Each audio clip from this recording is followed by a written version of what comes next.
My mother is from Whawa'u in Tonga.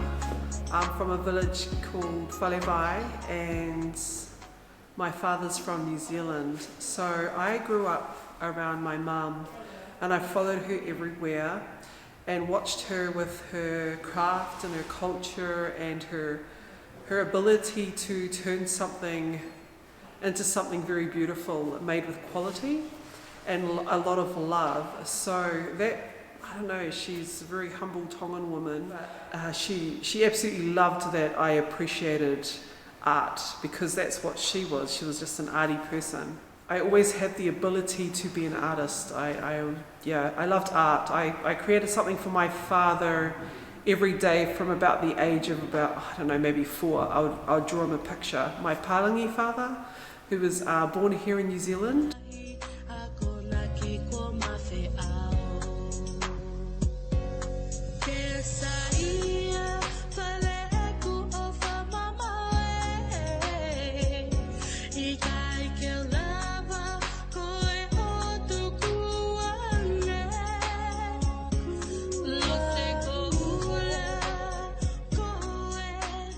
So I grew up in a tapa womb. I call it a tapa womb because my grandmother, she had created a ngatu, our traditional Tongan tapa, and gifted it to my mum for her wedding.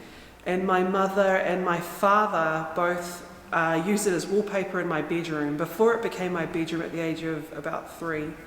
So they put it up everywhere. So I was surrounded by this beautiful Tongan bark cloth of my grandmother, and also there was a bassinet that my mum had woven, which was above my bed, and it was very big. It was beautifully traditionally woven, hand woven, and also a mat that my auntie had made.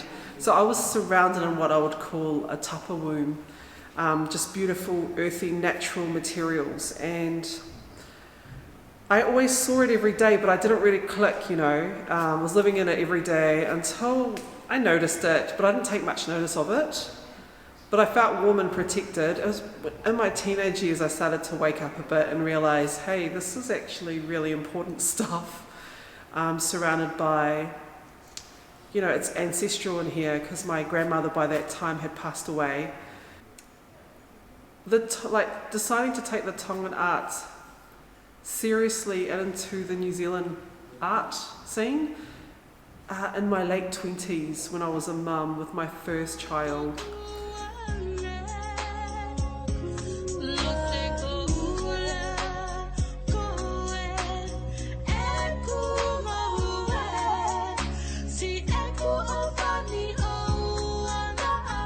So yeah, during this residency I was wanting to bring more awareness around climate change, and I wanted to do sea creatures and our ocean, because we all coexist together.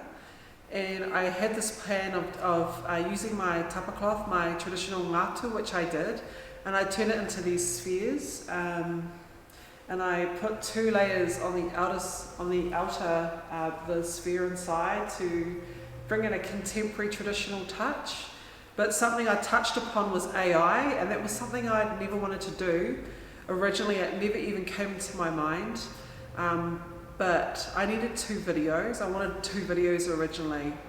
And I suppose you could say AI was almost like a shortcut to getting to where I needed to go. But I ended up using the AI, and it created the videos I wanted by feeding in my tapa works.